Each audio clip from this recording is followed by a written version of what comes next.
देखो, आज जिससे आप प्यार कर रहे हो, चाहे पत्नी हो, पुत्र हो, माता पिता, कोई भी हो, जब वो आत्म तत्व अंतर ध्यान हो जाता है तो आप कितनी देर प्यार कर सकते हो? फिर नहीं कर सकते।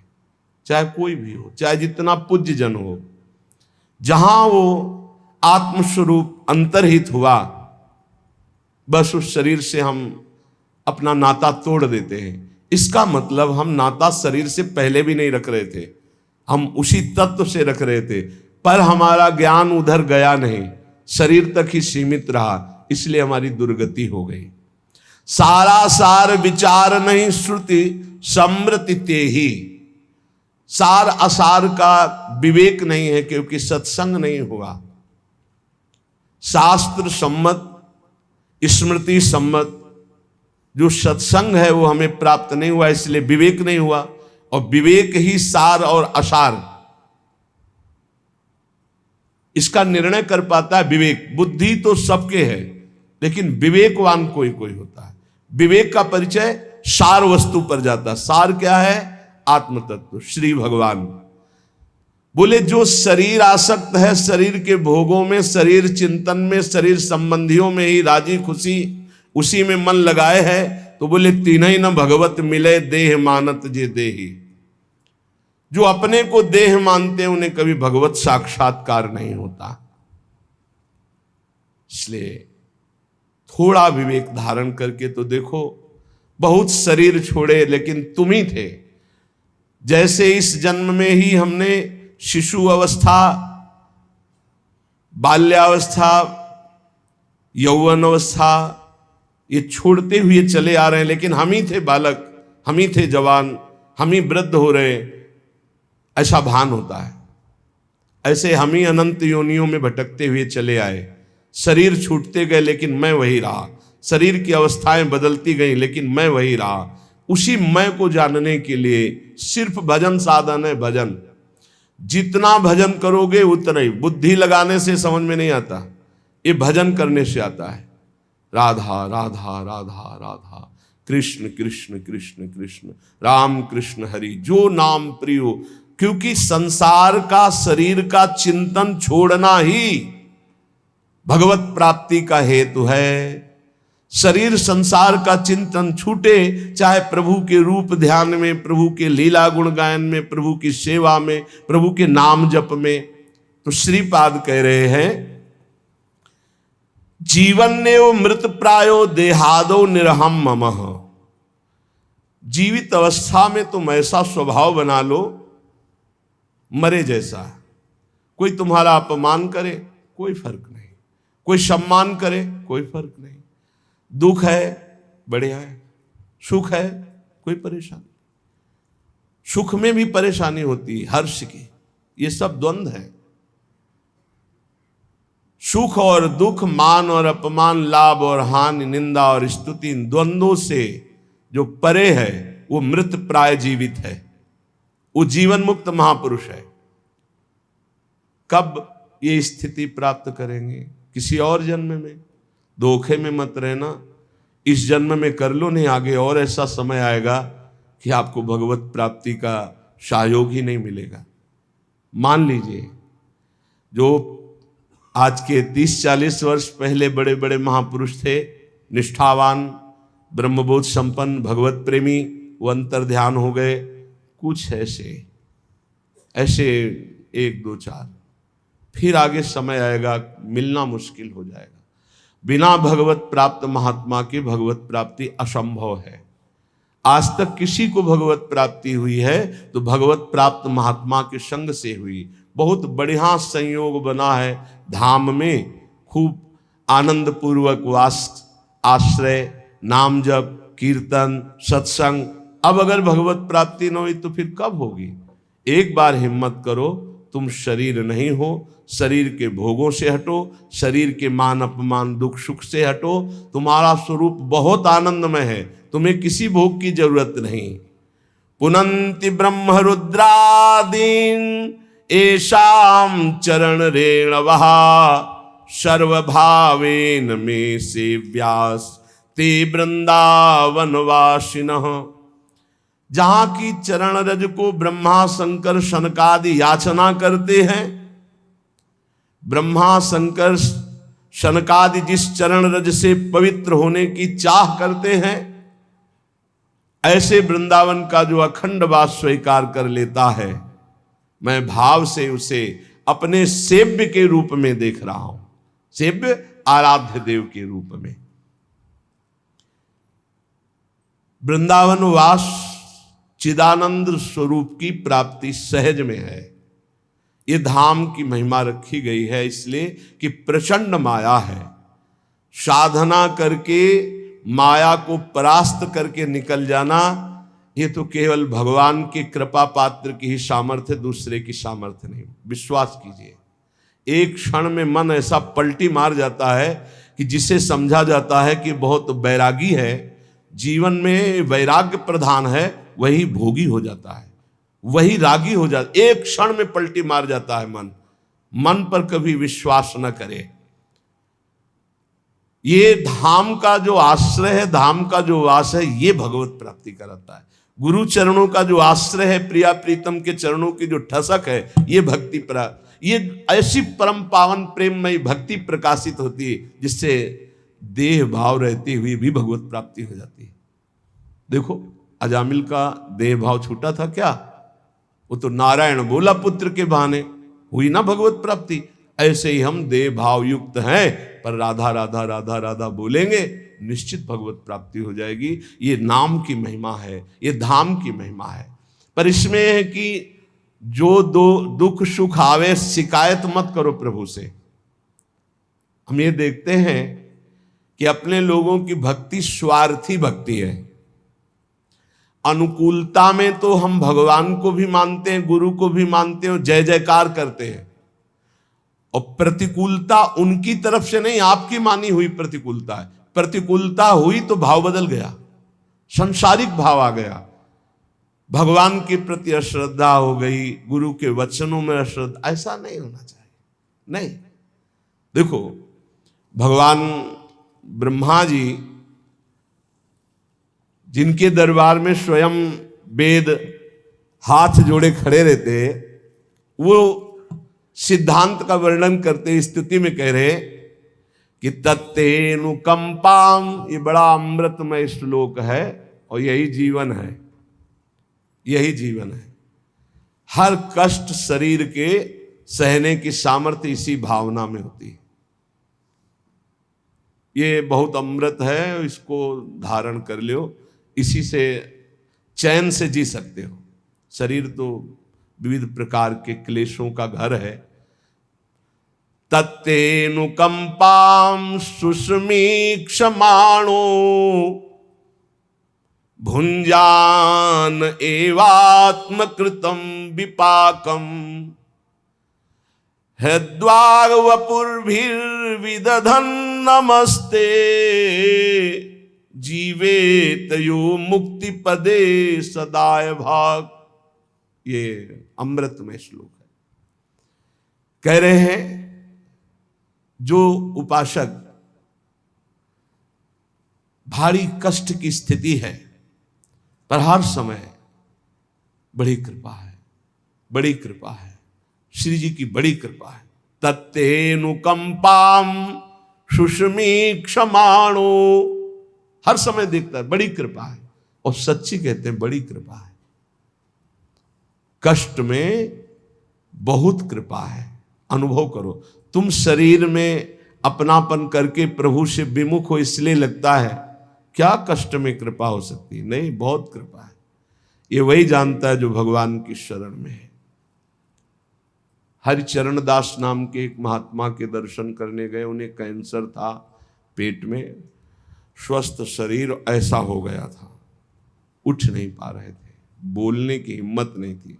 जब नजदीक गए तो ऐसे हाथ पकड़ा और ये श्लोक कहा, तत्तेनुकंपाम सुस्मीक्षमा।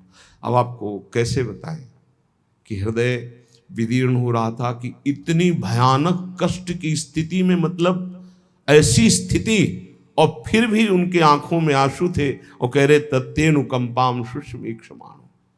बड़ी कृपा है मेरे ठाकुर की मेरे ऊपर, बड़ी कृपा। उनका शरीर पूरा हुआ, भागवत निवास में बड़ा मंगलमय यात्रा निकली। जो क्षण क्षण पर इष्ट की बड़ी कृपा है, बड़ी कृपा है, गुरुदेव की बड़ी कृपा है, आराध्य देव की बड़ी कृपा, ऐसा अनुभव करता रहता है। और प्रारब्ध के अनुसार भुंजान एवात्म कृतम विपाकम, प्रारब्ध के अनुसार जो दुख सुख प्राप्त होता है उसे भोग लेता है निर्विकार मन से। विकार का मन क्या होता है? इतना भगवान का भजन करते, कदम कदम पे परेशानियां, क्या भक्ति का लाभ मिला, क्या भजन का लाभ मिला? कदम कदम पे पाप करने वाले ऐसे ऐसे लोग हैं जिनको पूरा जीवन हो जाता है, कभी कोई चोट नहीं लगती। क्यों? क्योंकि उनको अनंत जन्म भटकना है। भजन करने वाले के कदम कदम पे बाधा होती, क्यों? क्योंकि उनका अनंत जन्मों का हिसाब खत्म होना है और उनको प्रभु के पास जाना है। इसलिए बड़े बड़े महान संतों के भी जीवन में बड़े कष्ट देखे गए। देख लो, इस श्लोक को बहुत ध्यान से सुनना। निर्विकार मन से बड़ी कृपा है।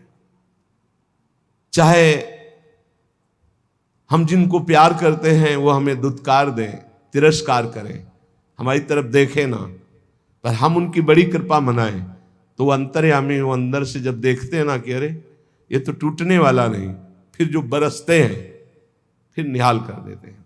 इस सिद्धांत को समझ लीजिए। तत्तेनुकंपाम सुस्मीक्षम, बड़े महाभागवत होते हैं जो ये बात, बड़ी कृपा है, हर बात में बड़ी कृपा है, श्री जी की बड़ी कृपा है, बहुत कृपा है। कैसे हो? बड़ी कृपा है, अंदर से अपने निकलता रहे, बड़ी कृपा है, बड़ी कृपा है। जो क्षण क्षण में उत्सुकता पूर्वक कष्ट में बोलता रहता है, बड़ी कृपा है श्री जी की, बहुत कृपा है। तो बोले बनावटी क्या बोले, कष्ट शरीर में, वो कह रहे बड़ी कृपा है। नहीं, आप श्री जी के हुए नहीं इसलिए आपको ऐसा लग रहा है। नहीं, आप जब देखोगे ना तो जैसे बाहर आग लगी हो और अंदर एसी रूम में आप ऐसे बैठे हो जहां आग का प्रवेश ही नहीं, तो आप क्या बोलोगे? बड़ी कृपा है। क्योंकि बाहर आग तुम्हें दिखाई दे रही, अंदर का वो आनंद रूम नहीं दिखाई दे रहा, जिसमें कहीं किंचन मात्र कोई शोक, कोई दर्द, कोई क्षोभ, कोई चिंता नहीं है, किंचन मात्र नहीं। ये तब होता है जब प्रभु के सिवा अपना कोई नहीं होता, तब ये रूम मिलता है। यही है, हृदय में ही है एक ऐसा रूम जिसमें किसी भी द्वंद्व का स्पर्श नहीं होता, मृत्यु का भी प्रवेश नहीं। नैनम छिन्नन्ति शस्त्राणि नैनम दहति पावकः न चैनम क्लेदन्त्यापो न शोष्यति मारुता। बड़ा अद्भुत आनंदमय स्वरूप, क्षण क्षण में उत्सुकता पूर्वक कहता रहता है बड़ी कृपा, बड़ी कृपा। भीषण पीड़ा और कष्ट में भी प्रारब्ध के अनुसार जो दुख सुख आ जाए, मान अपमान निंदा स्तुति मिले, निर्विकार मन से भोग ले, कभी भगवान से शिकायत न करे। बड़ा मंगल विधान, बहुत बढ़िया सफाई हो रही, बहुत बढ़िया धुलाई हो रही। श्री जी के पास जाना है ना तो गंदे बन के थोड़ी जाना है। शुभ अशुभ ये दोनों गंदगी ही है, शुभ अशुभ दोनों गंदगी। श्री जी के पास चलने के लिए शुभ अशुभ दोनों नहीं चाहिए। शरण निरापक पद रमित सकल अशुभ शुभ नंश, अशुभ और शुभ दोनों नंश, दोनों का नाश होना है। ये कृपा कर रहे हैं। बोले जो प्रेम पूर्ण हृदय, गदगद वाणी और पुलकित शरीर से बार बार शरणागत होते हुए भी शरणागत होता है, हे नाथ मैं आपकी, आप जैसा कोई कृपालु नहीं प्रभु, आप बहुत करुणामय, बड़े कृपालु। बोले जैसे पिता की प्रॉपर्टी संपत्ति पर पुत्र का अधिकार हो जाता है, ऐसे उस भक्त का अधिकार भगवत प्राप्ति पर, भगवान पर हो जाता, परम पद का अधिकारी हो जाता है। वो भगवान पर अधिकार कर लेता है, जो हर क्षण कृपा का अनुभव करते हुए दुख सुख को सह लेता है। शिकवा शिकायत नहीं, ये नहीं, ये इस मार्ग में नहीं। एक बार हिम्मत कर लो, निकल चलो। सच्ची मानिए, भगवान के आश्रय से, भगवान की कृपा का अनुभव करने वाले को जो पद मिलता है वो किसी और साधना से नहीं मिलता है। ब्रह्मा जी कह रहे हैं, ज्ञाने प्रयास मुदपाश्य नमन्त एव जीवन्ति सन्मुखरितां भवदीय वार्तां स्थाने स्थिता श्रुतिगताम तनुवांग मनोभिर ये प्रायसो अजित जितोप्यसि तैस्त्रिलोक्याम। आहा, जो लोग ज्ञान के लिए प्रयत्न ना करके जहां हैं वहीं स्थित होकर सत्संग करते हैं, केवल सन्मुखरिताम भवदीय वार्ताम, भगवत प्रेमी महात्माओं के द्वारा गाई हुई जो भगवत चर्चा है, भगवत सिद्धांत है, ये जो सुनते रहते हैं कानों से, ज्ञान का कोई साधन नहीं करते, कोई प्रयास नहीं करते, शरीर वाणी और मन से विनयावनत होकर के, बड़ी कृपा है। हमारा जीवन ही है सत्संग, बड़ी कृपा है, भगवान हमें सत्संग दे रहे। तो बोले यद्यपि आपको अजित कहा गया है, त्रिभुवन में कोई आप पर विजय नहीं प्राप्त कर सकता, पर हे अजित वो आपको जीत लेता है, वो आप पर विजय प्राप्त कर लेता है, आप उसके अधीन हो जाते हैं। किसके? जो ज्ञान के लिए प्रयत्न ना करके जहां है आसपास, जहां सत्संग मिलता हो, जाकर सत्संग सुने, भगवत प्रेमी महात्माओं के द्वारा गाई हुई भगवान की लीला कथा, सुंदर सिद्धांत, इनको सुनते हुए शरीर से, वाणी से, मन से अहंकार रहित होकर विनयावनत। तो बोले प्रभु यद्यपि आप अजित हैं, त्रिलोकी में कोई आप पर विजय प्राप्त नहीं कर सकता, पर हे अजित वो आपको जीत लेता है, वो आप पर विजय प्राप्त कर लेता है। श्रेया श्रुतिम भक्ति मुदश्यते विभो क्लिश्यन्ति ये केवल बोध लब्धये तेषामसौ क्लेशल एव शिष्यते नान्यद यथा स्थूल तुषावघातिनाम। परम कल्याण का स्वरूप क्या है? श्रेया श्रुतिम भक्ति मुदश्यते विभो, आपकी भक्ति परम कल्याण का मूल स्रोत है। अगर प्रभु की भक्ति नहीं करता, केवल ज्ञान की प्राप्ति के लिए प्रयास करता है, तो भगवान ब्रह्मा जी बोल रहे, बोले उनके हाथ में श्रम लगता है, वो परिणाम में केवल क्लेश पाते हैं, क्लेश ही क्लेश हाथ लगता है। कैसे? बोले जैसे थोथी भूसी, जो धान होता है उसका चावल निकल गया तो जो बचता है उसे भूसी कहते हैं। भूसी कूटने वाले को केवल श्रम ही श्रम हाथ लगता है। ऐसे जो भगवान की भक्ति नहीं करता, नाम जप नहीं करता, भगवत आराधना का विरोधी भाव रखता है, तो चाहे जितना ज्ञान बघार ले, उसके हाथ में क्लेश ही क्लेश, श्रम ही श्रम रहेगा, वो जीवन मुक्त नहीं हो पाएगा। क्योंकि बोध होता है इष्ट कृपा, गुरु कृपा से। हे अच्युत, इस लोक में पहले बहुत से योगी हो गए हैं, ब्रह्मा जी ने देखा, क्योंकि उन्होंने सृष्टि रची है। और जब बहुत साधनाएं करके हार गए और देखा कि परमानंद की प्राप्ति नहीं हुई, तब उनको एक उपाय सूझा। लौकिक और वैदिक समस्त कर्म आपके चरणों में समर्पित कर दिए और आपकी लीला कथा नाम गुणगान में लग गए। जो ही लीला कथा नाम गुणगान में लगे, भक्ति का स्वरूप जागृत हुआ, तो उन्होंने परम पद की प्राप्ति कर ली। सार बात भगवान की शरण में होकर नाम जप करते हुए, सत्संग सुनते हुए, लीला गुण गायन करते हुए, हर क्षण चाहे जैसा दुख सुख की परिस्थिति हो, भगवान की बड़ी कृपा है, ऐसा मनाते रहने वाले को ऐसे परम पद प्राप्त हो जाता है जैसे पिता की प्रॉपर्टी पर, संपत्ति पर पुत्र का स्वतः अधिकार हो जाता है। भगवान, कितने आश्चर्य की बात है कि आप हैं अपने, आप ही अपने हैं, हमारी आत्मा है, पर लोग शरीरों को अपना मान रहे हैं और आपको पराया मान रहे हैं। आप देखो, हृदय से देखो, भगवान कोई पराये से लग रहे हैं। अपनेपन की पहचान क्या होती है? जब हम कहीं भी जाते हैं तो जिससे अपनापन होता है उसके लिए सुख की चाह होती है। जैसे हम बाजार गए, कोई अच्छी चीज देखी तो जिससे हमारा अपनापन होगा अधिक, उसकी याद आएगी, ये अमुक वस्तु उसको बहुत प्रिय है, उसको ले चलते हैं। ऐसे हम भगवान के पास भी जाते हैं तो क्या मांगते हैं? जिससे अपनापन होता है उसी को मांगते हैं। हमारा बेटा ऐसा हो जाए, हमारे धन बढ़ जाए, हमारे ये हो जाए वो। इसका मतलब अपनापन धन से है, पुत्र से है, पत्नी से है, संसार से, प्रभु से नहीं।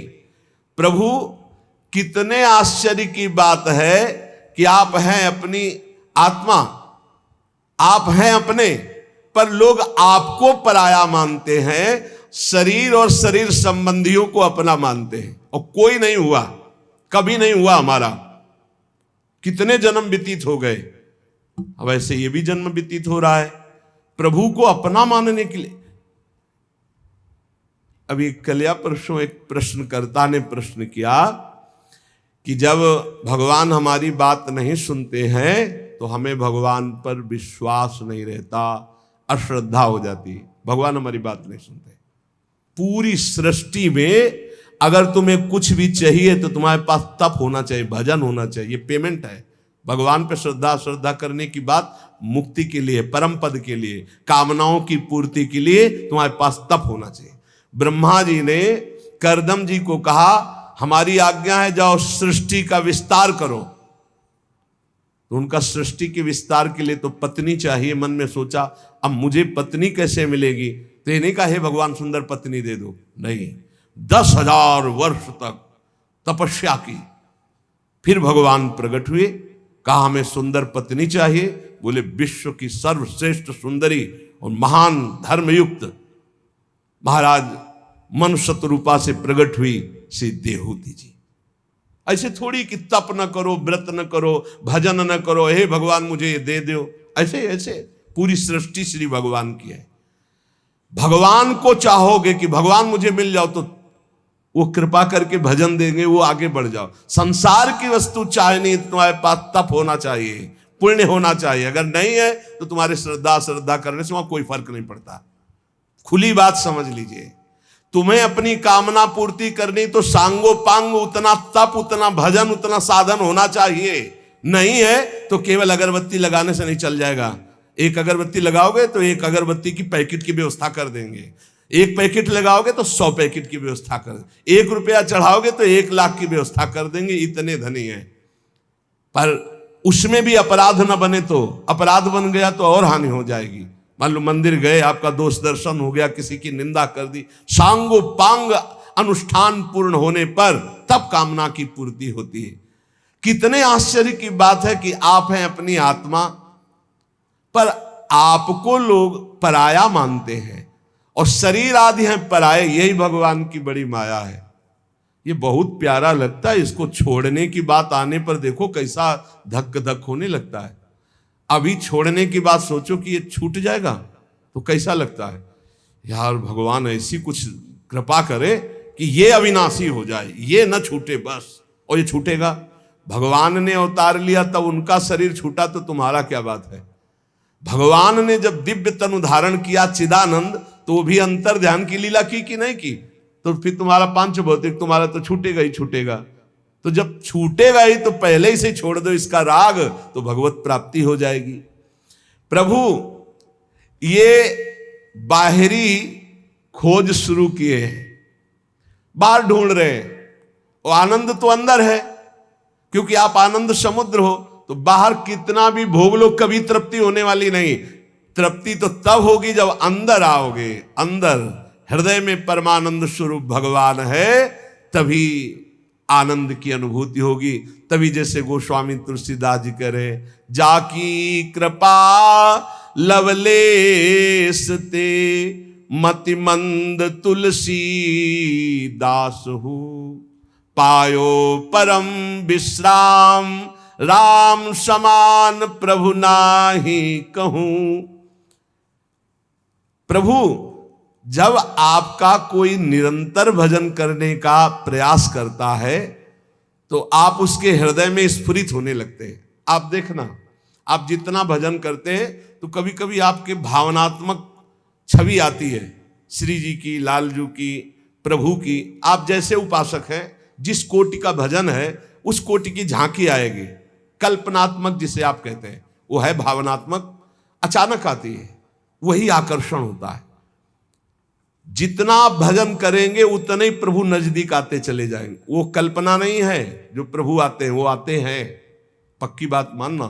जैसे आपके भाव में दिखाई दे रहा है ललित त्रिभंगी लालजू प्रियाजू, जैसा भाव बन पा रहा है, बहुत थोड़ा थोड़ा दिखाई दे रहा है, तो वो थोड़ा थोड़ा भजन है, इसलिए उतना झलक रहे। और भजन बढ़ाओ, स्पष्ट दिखने लगेंगे, जैसे हम आपको देख रहे हैं, आप हमें देख रहे हैं, ऐसे प्रभु दिखने लगेंगे। आप भजन बढ़ाओ। प्रभु ये अज्ञान कल्पित जगत है, इसका नाश होने में देर नहीं लगती। नाम जप करो, नाम जप। उमा कहूं मैं अनुभव अपना, सत हरि भजन जगत सब सपना। बहुत धोखे में फंसे हो प्यारे, ये सीधा नरक है, ये ऐसी कष्ट, ऐसी समस्याएं, और भोगना उसको पड़ रहा है जीव को, और बिल्कुल अलग है, कोई कष्ट उसे नहीं, पर ममता के कारण भोगना पड़ रहा है। यही भक्ति ज्ञान के द्वारा हम ममता का त्याग कर देते हैं तो जीवन मुक्त हो जाते हैं, परमानंद में डूब जाते हैं। प्रभु आप अपने युगल चरणारविंद का कृपा प्रसाद हम देकर हमें अनुग्रहित कीजिए। प्रभु के चरणों में जितना चित्त जोड़ते जाओगे उतने ही समस्त दुखों से आप मुक्त होते चले जाओगे।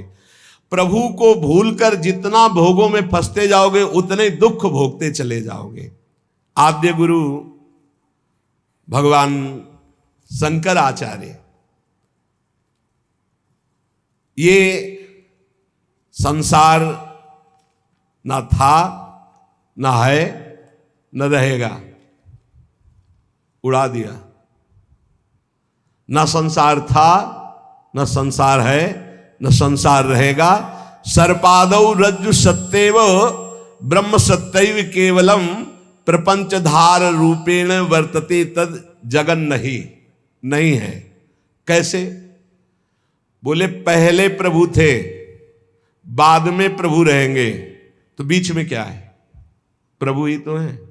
जैसे कोई कह देता है अरे ये तो ज्ञान की बात है, तो भक्त अज्ञानी होता है क्या? गोस्वामी तुलसीदास जी को क्या दिखाई दिया? पूरा संसार। सिय राम मैं सब जग जानी, करऊं प्रणाम जोरी जुग पानी। अपने को बहुत बड़े भक्त हम कहते हैं, हमें क्या दिखाई देता है? स्त्री पुरुष, अच्छा बुरा नहीं है ये नहीं है। क्या है? गोपी जन के जित देखूं तित श्याम मई है। गोपी जन देख रही, जिधर देखो उधर श्याम सुंदर श्याम सुंदर। मत्ता पर तरम नान्यत किंचिदस्ति धनंजय। तो आद्य गुरु कह रहे हैं कि यदि आपकी दृष्टि में नानात्व तो दिखाई दे रहा है, स्त्री पुरुष अच्छा बुरा, ये नहीं है, ये पहले भी नहीं था और बाद में भी नहीं रहेगा, तो बीच में भी भास रहा है नहीं। पहले भी ब्रह्म ही था, भगवान ही थे, बाद में ही भगवान रहे, तो बीच में सब कुछ भगवान। सच्ची मान लो, सब कुछ हम जिसे देख रहे हो भगवान ही है। केवल हमारी दृष्टि दूषित है तो हमें स्त्री पुरुष दिखाई, वो भगवान ही खेल रहा है इन सब रूपों में। जैसे कहा जाता है शरीर मिथ्या है, बिल्कुल मिथ्या नहीं यार, कोई मिथ्या नहीं, कुछ मिथ्या नहीं। कैसे? ज्यों का त्यों। पंचभूत भी भगवान है ना, आप पढ़ के देखो विभूतियों में, तो ये पंचभूतों का ढांचा भी तो साक्षात भगवान ही है, सब रूपों में भगवान है। देखो दो पद्धति से ज्ञान प्राप्त किया जाता है भगवान का, अन्वय और व्यतिरेक। व्यतिरेक पहले ये नहीं क्योंकि हमारा राग है, और अन्वय ये है। और जब बोध होता है तो सर्वम खलमिदम ब्रह्म ने नानास्ति किंचन, सब कुछ प्रभु ही है। प्रभु कितना आनंद है, हम प्रभु से बात कर रहे हैं, हम प्रभु को देख रहे हैं। मेरे प्रभु इन रूपों में विराजमान, हर समय भक्त को परमानंद की प्राप्ति होती है।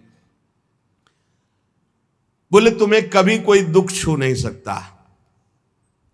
जैसे एक घड़ा रखा हुआ है, उसमें जल भरा है और उसमें सूर्य का प्रतिबिंब पड़ रहा है, डंडे से घड़े को फोड़ दिया गया तो सूर्य पर का कोई प्रभाव पड़ेगा क्या? ऐसे ही तुम हो। ये घड़ा है शरीर, माया रूपी जल भरा हुआ है और इसमें आत्मस्वरूप का प्रतिबिंब पड़ रहा है। इसे तिल तिल काट दिया जाए तो भी आप में कोई फर्क नहीं पड़ेगा। इसमें ममता होने के कारण दुख पड़ रहा। सच्ची सब दुख की जड़ ये शरीर से प्यार होना है। दुख की जड़ शरीर से प्यार होना।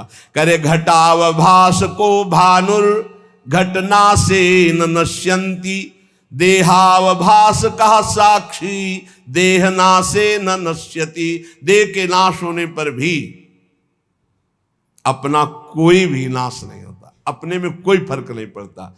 बस कमरा छोड़ा दूसरे कमरे में पहुंच गए। वैसी स्थिति कर लो कि साक्षात प्रभु में समाहित हो जाए चित्त, तो अब ये जन्म मरण का खेल ही खत्म हो। बहुत झूठा खेल है, बहुत झूठा खेल, पर भोगना पड़ता है। दर्द हो रहा है तो दर्द हो रहा है ना, भोगना पड़ता है।